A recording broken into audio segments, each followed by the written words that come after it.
Bienvenue en classe sur l'URTM. C'est Diabaté Segou, professeur principal de l'enseignement technique et professionnel à l'ESICA. Plan du cours. Le cours d'aujourd'hui va porter sur les dépréciations. Première séquence. Pour commencer, ce présent cours vise les élèves de la 3e année BT en comptabilité. C'est toujours la suite logique des opérations courantes. On a déjà vu les autres parties. L'objectif de ce cours, à la fin de ce module, l'apprenant devrait être capable de passer les écritures de régularisation périodique. Généralité sur les régularisations périodiques. Définition de l'inventaire. On parle de régularisation périodique ou l'inventaire. L'inventaire, c'est quoi? C'est l'état détaillé à un moment donné de tout ce que possède une entité. C'est-à-dire tout ce que l'entité a au passif et à l'actif. Donc, il s'agit du bilan. Donc, le bilan est constitué de deux parties. À gauche, l'actif, à droite, le passif. Donc, c'est le patrimoine de l'entité. Donc, à un moment donné, il faut faire cette situation. Donc, quand est-ce qu'on doit faire l'inventaire? L'inventaire se fait à partir de la fin d'année. Mais des fois, on peut le faire périodiquement au cours d'une année. Donc, si c'est une année, on appelle l'exercice comptable ou on dit une période comptable. Donc, la situation intermédiaire, c'est ce que je disais. La situation intermédiaire, c'est situation périodique. C'est-à-dire au cours d'une année, ça peut être 3 mois, 6 mois, donc trimestriel. Mais l'année civile, c'est l'année qui compte du 1er janvier au 31 décembre. Donc, ces écritures consistent à faire quoi? À constater les dépréciations, c'est-à-dire les pertes de valeur, et à effectuer les écritures de régularisation des stocks. Donc, ce chapitre concerne le stock. En section 3, les dépréciations. Alors, nous allons définir qu'est-ce qu'une dépréciation. En un premier temps, on va définir ce que c'est que des charges pour dépréciation. Le Sisquad fait distinction entre la dépréciation et les provisions. Désormais, dépréciation veut dire perte de valeur, mais qui concerne l'actif du bilan. Donc, l'actif du bilan est constitué de quoi? Actifs immobilisés, à titre de rappel. Ça concerne les immobilisations. Ensuite, actifs circulants, qui concernent les stocks, les créances. Et ensuite, trésorerie, il y a les titres, les banques. Donc, à la fin de chaque exercice, l'entreprise doit apprécier une perte de valeur. Donc, on doit faire des constats et on compare la valeur actuelle, c'est-à-dire la valeur du bilan, à la valeur nette comptable, la valeur d'aujourd'hui. Donc, le bien rentre à l'entité avec un coût. Ce coût, c'est sa valeur actuelle de l'actif. C'est ce qu'on appelle la valeur nette comptable. Et au jour d'aujourd'hui, c'est ce qu'on appelle la valeur actuelle. Donc, on doit faire la comparaison entre ces deux valeurs pour déprécier au moment. Et après la comptabilisation d'une perte de valeur, si nous sommes avec les immobilisations, qu'est-ce qu'on doit faire? On doit prendre la base amortissable, c'est-à-dire valeur brute au bilan, moins la valeur résiduelle, s'il y en a, moins la dépréciation. C'est important. Donc, la base, c'est la valeur brute, moins valeur résiduelle, moins dépréciation. Ça, c'est très important. Ça, c'est si nous sommes avec les amortissements. L'actif doit être déprécié lorsque la valeur nette comptable est supérieure à la valeur actuelle. Donc, on va faire une comparaison. Et la valeur nette comptable, ça, c'est la valeur au bilan. Et la valeur actuelle, ça, c'est la valeur au moment de l'inventaire. Donc, pour les immobilisations, cette dépréciation est constatée par une dotation et pour les autres éléments de l'actif par une charge pour dépréciation. Donc, on doit faire beaucoup attention. Pour les immobilisations, ça c'est la dotation, mais pour les autres éléments, ça c'est les charges. Mais faites attention, les immobilisations, il y a immobilisation incorporelle, corporelle, mais il y a financière. Et aussi avec les autres éléments, il y a aussi créances, ensuite il y a stock et il y a enfin les titres. Ça c'est à partir de la trésorerie. Donc, ce qu'on doit retenir ici, les dotations aux dépréciations. Quand est-ce qu'on parle de dotation? S'il s'agit des immobilisations. Voici l'écriture à suivre. Donc, l'élève doit débiter, comme vous voyez, le 669,69 et le 8, là, ça c'est pour des HAO. Donc, c'est des événements exceptionnels. Et nous allons créditer le compte 29, c'est-à-dire dépréciation. Donc, pour les immobilisations, n'oubliez pas, vous commencez par 69 et ensuite 29. Ça, c'est la dépréciation des immobilisations. Attention, ce n'est pas l'amortissement, mais on dit la dépréciation, c'est-à-dire perte de valeur. Je peux prendre un exemple, un terrain peut prendre de la valeur, comme diminuer de la valeur. Donc, on dit qu'il y a dépréciation. Maintenant, pour les charges, il s'agit les autres éléments de l'actif. Donc, 65, charges pour dépréciation d'exploitation, ça, c'est les créances et les stocks. Et 67, ça, c'est pour les immobilisations, pardon, sur les activités financières. Donc, on commence par 67, faites attention. 65, 67. Et le 83, ça, c'est les dépréciations HAO, donc activités hors ordinaire. Et nous allons créditer le compte 39, dépréciation stock, 49, dépréciation compte de tiers. Si j'ajoute 1 à 49, c'est-à-dire 491, ça devient dépréciation du client. Donc 49, on dit tiers, qui commence par 4. Et 59, dépréciation compte de trésorerie. Donc ça peut être le titre de placement. Donc le titre de placement, 59. Donc faites attention, l'aire correspondante c'est 67 pour le titre de placement. Donc 67 va avec 59. Et 65,9 va avec 39 et 49. Les reprises de dépréciation. Donc les reprises, ça c'est si la situation évolue. Donc on fait toujours une comparaison entre ces deux inventaires. La situation évolue, on fait la différence entre les deux situations. Donc si nous obtenons une valeur négative, donc on dit qu'il y a reprise. Donc reprise c'est un produit enregistré dans le compte de résultat. Donc faites attention. Donc les 29, 79, 79, vous voyez dépréciation d'exploitation et financière. Et on débite ici 39, 49, ça c'est la dépréciation des stocks. Tiers, je prends un exemple client. Et dépréciation compte de trésorerie, je peux prendre ici titre de placement et on crédit 75, ça c'est les activités d'exploitation. Et 77, ça c'est pour les activités financières comme les titres de participe et des titres de placement. En application, ici je vais illustrer un peu. Vous voyez, ce tableau nous donne deux exercices, 2018, 2019.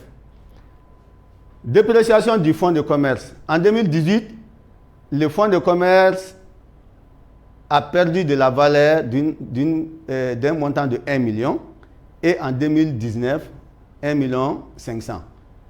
Ensuite, titre de participation, 200 000 en 2018, 180 000 en 2019. Mais si vous regardez les deux, fonds de commerce, titre de participation, les deux sont des immobilisations. Ici, c'est des immobilisations incorporelles, ça c'est fonds de commerce. Et titre de placement, ça c'est immobilisation financière, 27, 26, immobilisation financière. Donc, on va parler des dotations pour ces deux. C'est important, c'est ce que je vous ai expliqué plus haut. Et dépréciation des stocks, 400 000.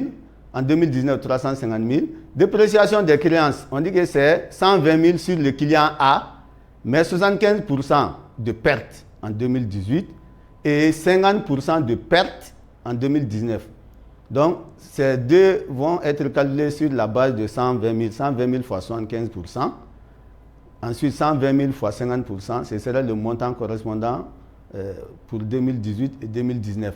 Dépréciation d'une créance de 100 000 sur débiteurs divers. Donc, débiteurs divers, c'est un compte nouveau aussi. Ça fait 60% 2018, 100% 2019. Donc, ce calcul va se faire aussi sur la base de 100 000. 100 000 fois 60%, ensuite 100 000 fois 100%. Et si on remarque, ici, les trois éléments, ça c'est activité d'exploitation. Donc ici, c'est des 65. C'est très important. Et ici, dépréciation des titres de placement, ça c'est trésorerie. Alors, ceci c'est 67. Immobilisation financière. Donc, vous devez remarquer, les deux immobilisations, on parle de dotation. Ici, on parle de charge. Mais les trois, ça c'est activité d'exploitation. Et ici, c'est trésorerie. Donc, à travers un exercice, il faut que l'élève arrive à se faire une idée de ce qu'il a. Solution proposée, j'ai déjà expliqué. En 2018, la perte de valeur pour le fonds de commerce est 1 million. Donc, je débite le 69, 13 et je crédite 29, 15. Donc, fonds de commerce 215. Le 9 signifie qu'il y a dotation. Ensuite, je débite 69, 72 et 29, 63. Ça, c'est pour titre de participation. C'est aussi une immobilisation. Mais vous voyez le 7 là, parce que c'est une immobilisation financière. Donc, ça fait 69, 72 et 29, 63. Ensuite, pour les stocks, les créances, c'est des charges qui commencent par 65. Donc, 65, 93, charges pour dépréciation des stocks, donc la perte de valeur. Et on crédite 381, dépréciation des stocks de marchandises. Attention, si c'est matière première, c'est 392. Si c'est autre approvisionnement, ainsi de suite. Donc, le troisième chiffre là, c'est en fonction de la nature de l'élément. Et ici, j'ai enregistré les deux. Je pouvais les scinder aussi. 65,94 contre 49,12. Ça, c'est dépréciation sur le client. Donc, 75%. J'ai multiplié le montant par 75%. Ça me donne 150 000. Pardon, ça me donne 90 000. Donc, ensuite, débiteur divers. Si je pouvais reprendre encore 65,94 contre 497. Et j'allais enregistrer ça aussi à part. Mais comme les deux se trouvent dans 65,94, alors j'éclate tout simplement 49,12 dépréciation des comptes clients et 497 dépréciation des comptes débiteurs divers. Donc j'ai calculé 60% sur le montant dans l'exercice, ce qui va me donner 30 000. Donc 30 000 plus 90 000 va me donner 150 000. Donc ça c'est dépréciation totale. Et enfin, charge pour dépréciation titre de placement. Donc c'est un élément de la trésorerie au bilan, à l'actif du bilan en bas. C'est ça trésorerie. Donc on débite 67,95 contre 590 et on a réussi le montant 170 000. Ça c'est exercice 14. Maintenant exercice 2019. Alors les situations vont changer. Vous voyez, 2019 moins 2018, je fais la comparaison. Quand on voit dans l'exercice, je reviens un peu en arrière pour que vous voyez. On fait la différence entre ces deux. 1 500 000 moins 1 million. 180 000 moins 200 000. 350 000 moins 400 000. Ainsi de suite. Donc c'est cet élément que je vais enregistrer en 2019. Donc on dit dès que la situation évolue, si le signe est moins, alors c'est le contraire. On dit reprise. Si le signe est plus, c'est une dépréciation. Par exemple, quand je prends ici 1 500 000 moins 1 million, ça fait plus 500 000. Donc je reviens. Plus 500 000, vous voyez, c'est 69 et 29, 15, c'est une dotation. Maintenant, je vais au deuxième élément. Si vous voyez, je prends 180 000 moins 200 000. Ça me donne comme moins 20 000. Donc si c'est moins 20 000, en enregistrant, vous voyez, 29 qui était au débit vient au crédit. Et 79, 72, c'est une reprise. Donc, le titre de participation, ça, c'est immobilisation financière. Donc, et ainsi de suite, l'élève va vérifier le reste de ses calculs. En faisant, la formule est devant vous. Dépréciation 2019, moins dépréciation 2018. Il fait le calcul. Si c'est moins, tu commences par 6. Mais si c'est plus, tu commences par 6. Si c'est moins, tu crédites 7. C'est très important. Donc, c'est un produit et ici, c'est une charge. Opération sur les stocks. Un exemple. On extrait de la balance avant inventaire au 31/12/2018 les soldes des comptes suivants. Donc, c'est important. Vous voyez 32, 33 ici. 32, 33, 36, 31. Ce n'est pas dans l'ordre. Matière première, autre approvisionnement, stock de produits finis, stock de marchandises. Je pouvais commencer par 31, 32, 33. Donc, ce n'est pas important. Et voici leur valeur. Donc, c'est à l'élève d'être prudent. Et 39, les 39, si vous voyez 9 en deuxième position, c'est des dépréciations. Donc, les dépréciations de ces éléments, l'élève doit avoir le nom d'ici. Quand je dis 39D, il doit savoir que c'est dépréciation sur matière première et 3, dépréciation sur autre approvisionnement. Vous voyez 39,6 pour produits finis, mais pour marchandises, il n'y a pas de dépréciation. Donc la valeur c'est 2700 et 1500. Donc ça c'est leur dépréciation. Ici, il n'y a pas de calcul. Mais suite aux travaux d'inventaire, on vous fournit les renseignements suivants. État des stocks au 31/12/2019. Donc les situations vont évoluer. Valeur brute, 110 000. Valeur actuelle, 105 000. Donc, ainsi de suite, pour autre approvisionnement, stock de produits finis et stock de matières premières. Donc, on a donné ces deux valeurs. Donc, si vous remarquez en 2018, je reviens pour que vous voyez. En 2018, vous voyez, il y a des valeurs. Et en 2019, on a deux valeurs. Donc, en tout, on a trois valeurs. Donc, faites attention au moment des calculs. Question, on dit passer les écritures nécessaires. Ensuite, deuxième question, calculer les variations de stock en indiquant pour chacune le signe plus ou le signe moins qui figurera dans le compte de résultat. Donc, compte de résultat, c'est des charges et des produits. Donc, faites attention. Ensuite, solution proposée. Je vais procéder à l'annulation d'abord des stocks initiaux. Donc, le premier tableau que je vous ai donné. Donc, chaque fois que la situation évolue, on annule les stocks initiaux. C'est-à-dire, nous sommes à la fin d'un exercice. Donc, on annule en débitant 60, 60, 60 et en ajoutant le nom de l'actif. 31, 32, 33 et 36. Ici, j'ai ordonné, l'élève doit comprendre. Ici, 38 est ici, mais s'il regarde dans le tableau, 38 n'est pas là parce que ce n'était pas dans l'autre. Mais ici, j'ai ordonné, donc l'élève fait attention. Les 3666, mais je viens ici, 736, parce que c'est un produit fini. Donc, 736, c'est variation de stock de produits finis. Et 31, 32, 33, 34, ça, c'est les stocks correspondant à matières premières, et marchandises, autres approvisionnements et produits finis, c'est 36. Donc, pourquoi on annule? Parce que le stock a changé. Donc, actuellement, le montant que nous avons, ce n'est pas la même chose que le montant au départ. Donc, constitution des stocks finales. Donc, au final, 35 000, 110 000, 11 000, 153 000. Ça, c'est les stocks. Au début, vous voyez, ça a changé. J'ai commencé par 6 là-bas, mais ici, je commence par les stocks et 60, 60 et 7. Donc, c'est ce que j'ai actuellement. Donc, constitution des stocks finales. Donc, ce que j'avais, ce n'est plus d'actualité, mais actuellement, la valeur des stocks correspondant à chaque élément, c'est ce que nous avons. Donc, le stock a varié. Annulation de dépréciation sur stock initiaux. Les stocks initiaux, on avait déjà ces éléments, l'exercice nous a déjà donné. Donc, on fait le journal seulement, on fait l'enregistrement en mettant les chiffres 9 entre les différents éléments. Donc, en mettant le chiffre 9, nous donne dépréciation. Et c'est une reprise. La situation a évolué, donc on reprend. Ça devient un élément du compte de résultat. 75, 93, mais attention, tant que c'est 5 là, c'est activité d'exploitation. Ensuite, création de dépréciation sur le stock final. Donc, ici, on doit calculer comment on obtient les 5 000, 5 000, 3 000. Je reviens encore en arrière, vous observez. Vous voyez, valeur brute, valeur actuelle. Donc, je fais la différence entre ces deux éléments. Donc, valeur brute 110 000, moins valeur actuelle 105 000.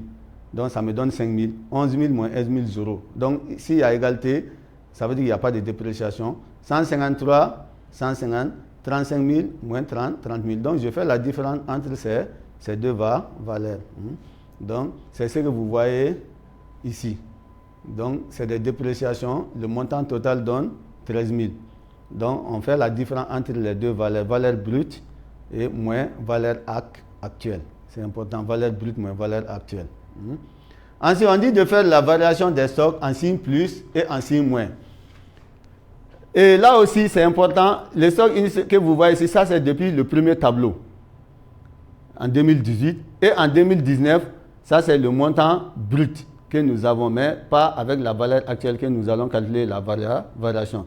Donc, pour calculer sur les stocks, on fait stock initial moins stock final. C'est très important. Et les gens vont se dire d'où vient ces 90, 10 000, 15 000. Je reviens. C'est important de revenir sur ça. Voici dépôt au départ. Donc ça, c'est Les premiers éléments. On fait la comparaison cette fois, c'est à partir de 2018. Et ici 2010. Donc, c'est très important. On fait stock initial moins stock final. Ça, c'est la formule fondamentale. Stock initial moins stock final égale à moins 20 000. C'est une diminution de charge. Donc, la charge a diminué. Le signe moins que vous voyez, ça veut dire qu'il y a une diminution. Faites attention. Moins veut dire qu'il y a une diminution.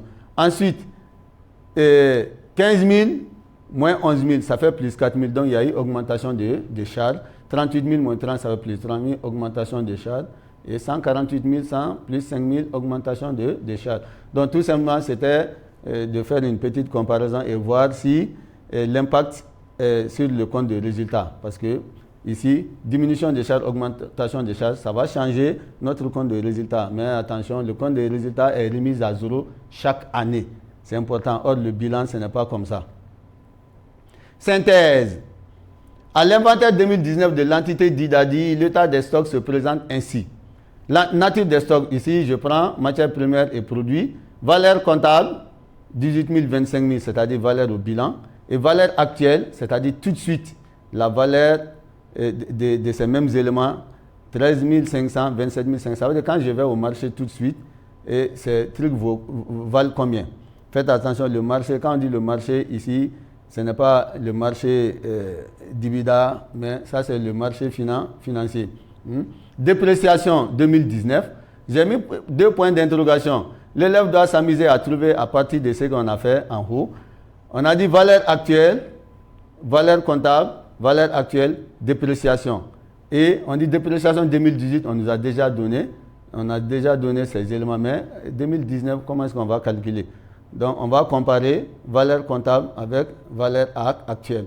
Dès que valeur comptable devient plus grand, alors on a une dépréciation. Donc, 18 000 moins 13 500 va donner 4 500. Donc, l'élève va remplacer le point d'interrogation par 4 500. Valeur comptable moins valeur actuelle égale 4 500. 25 000 est plus petit que valeur actuelle, donc ce n'est pas possible. Il n'y a pas de dépréciation. Donc, il efface point d'interrogation, il met 0 ou un tiret. Donc, le total va donner 4 500. J'avais donné le total. Donc, vous comparez les deux. 18 000 supérieur à 13 500. Mais ici, 25 000 est plus petit que 27 000. Donc, il n'y a pas de dépréciation. Mais ces éléments, c'est déjà donné par l'exercice. Et on a 4 500 que nous allons enregistrer. Donc, voici annulation de dépréciation sur stock. 3 000, 6 800 et 9 000. Donc, c'est un enregistrement que vous devez retenir. Donc, la formule doit être apprise par les élèves. Donc, 39, 75. Donc, c'est une reprise. Ça veut dire qu'il y a changement de situation et constitution de dépréciation sur stock finaux. Bon, généralement, on écrit stock final avec S. Faites attention. Final, c'est ce qui marche. Final, LS. Bien. Donc, on va débuter le 65-93. C'est une charge parce que c'est chaque fois d'exploitation, stock. Et 39 de dépréciation des stocks de matières premières, 4 500, 4 500. Je vous remercie.